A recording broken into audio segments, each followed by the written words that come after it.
तो अभी तक हमने ऑन्कोलॉजी के बारे में बहुत सारी चीजें डिस्कस कर लिए हैं, तो अब हम बात करने वाले हैं वार्निंग साइन ऑफ कैंसर। तो वार्निंग साइन ऑफ कैंसर कौन कौन से होते हैं वो अभी हम डिस्कस करेंगे। तो वार्निंग साइन ऑफ कैंसर के बारे में बात करते हैं कि वार्निंग साइन के लिए एक निमोनिक यूज होता है, कॉशन। क्या यूज होता है? कॉशन के बारे में आप लोगों ने सुना होगा, तो उसके बारे में हम बात करते हैं। तो सबसे पहले पढ़ते हैं कॉशन क्या होता है। तो कॉशन में कौन कौन से साइंस आते हैं इसके बेसिस पे हम देखते हैं।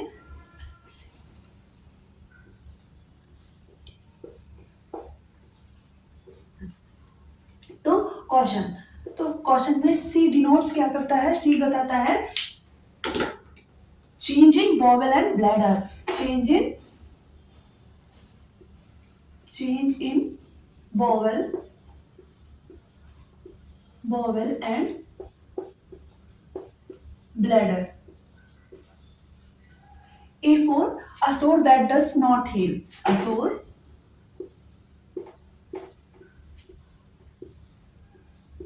that does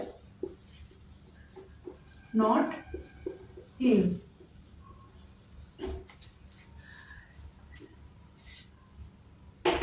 C denotes a change in bowel and bladder. A denotes a sore that does not heal. U denotes, U क्या denotes करता है? Unusual bleeding.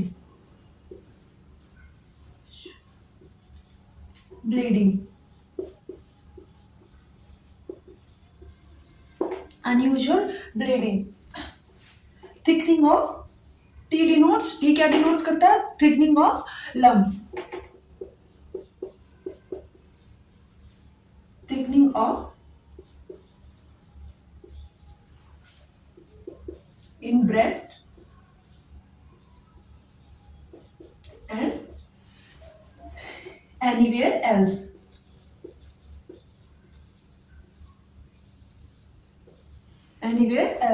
फिर बात करते हैं I for indigestion.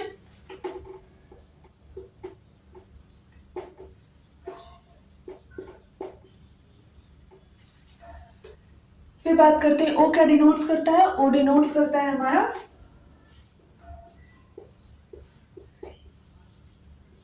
obvious change in mole and wart. obvious change in mole and wart. And denotes, and क्या denotes करता है हमारा? nagging cough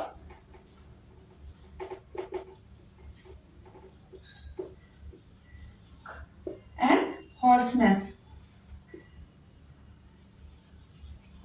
of voice.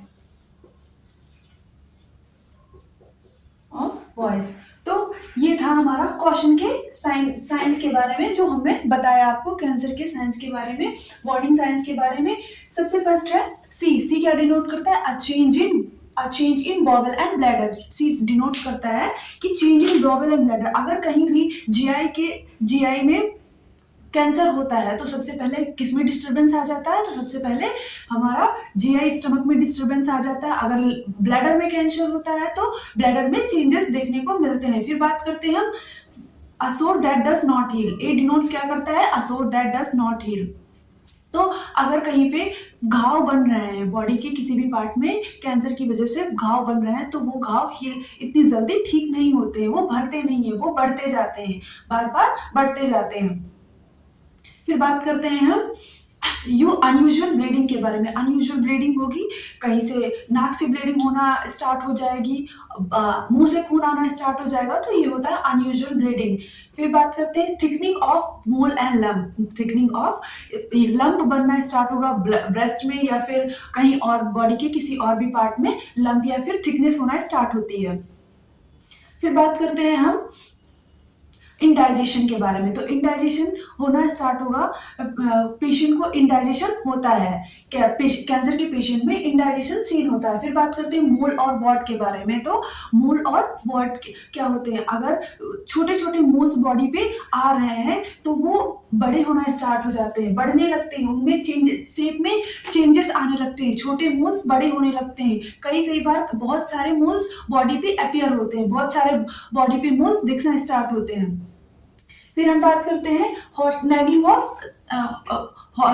Of cough, persistent cough रहेगा और जो वॉइस में चेंजेस रहेंगे। तो ये था आज का हमारा topic warning sign of cancer के बारे में, जो हम लोगों ने अभी डिस्कस किया। कौन कौन से होते हैं? न्यूमोनिक हमने डिस्कस किया। कॉशन में सबसे पहले सी क्या बताता है? तो सी बताता है change in बॉबल and bladder. बॉबल bladder की जो प्रतिक्रियाएं होती हैं, अगर जीआई का ट्यूमर होगा तो फिर बहुत सारे जो बॉबल्स में भी चेंजेस होंगे, और ब्लैडर में भी, ब्लैडर का कैंसर होगा तो ब्लैडर में भी बहुत सारे चेंजेस आएंगे। फिर बात करते हैं असोर दैट डज नॉट हील। जो कभी कभी बॉडी पे घाव बनते हैं, वो घाव भी हील नहीं होते, इतनी जल्दी भरते नहीं है, और वो घाव टाइम के अकॉर्डिंग वो बढ़ते रहते हैं। फिर बात करते हैं थिकनिंग ऑफ लंप प्रेजेंट होते हैं बॉडी में, कहीं पे भी वो हो सकते हैं, बॉडी के किसी भी पार्ट में लंप का फॉर्मेशन हो सकता है। फिर बात करते हैं इंडाइजेशन के बारे में, अनयूजुअल ब्लीडिंग।